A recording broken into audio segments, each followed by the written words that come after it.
ഉമർ തങ്ങളുടെ സക്കറാത്തിന്റെ അവസ്ഥ കടന്നു വന്നു. മരണത്തോട് മല്ലടിക്കുന്ന അവസ്ഥയിൽ ഉമർ തങ്ങൾ പള്ളിക്കകത്ത് കിടക്കുകയാ. സ്വഹാബികൾ അടുത്തു വന്നു. ഉമർ തങ്ങൾ ഓരോ ഉപദേശം കൊടുക്കുകയാണ്. അങ്ങനെ സ്വഹാബികൾ പലരും ഇങ്ങനെ കടന്നു വന്നു. അപ്പോഴാണ് ഒരു ചെറുപ്പക്കാരൻ കടന്നു വരുന്നത്. യുവത്വത്തിന്റെ നടുവിലൂടെ നടന്നു പോകുന്ന ഒരു ചെറുപ്പക്കാരൻ കടന്നു വരികയാണ്. മരണത്തോട് മല്ലടിച്ചുകൊണ്ട് കിടക്കുന്ന ഉമർ ഇബ്നുൽ ഖത്താബ് റളിയല്ലാഹു തആല അൻഹു ഉമർ തങ്ങളുടെ ചാരത്തേക്ക് കടന്നു വന്നു. എന്നിട്ട് ചോദിക്കുന്നു, യാ അമീറുൽ മുഅ്മിനീൻ,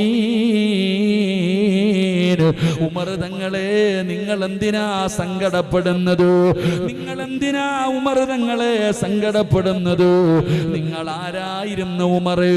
ആ ചെറുപ്പക്കാരൻ മരണത്തോട് മല്ലടിച്ചുകൊണ്ട് കിടക്കുന്ന ഉമർ തങ്ങളോട് ഓർമ്മപ്പെടുത്തുകയാ, നിങ്ങൾ ആരായിരുന്നു?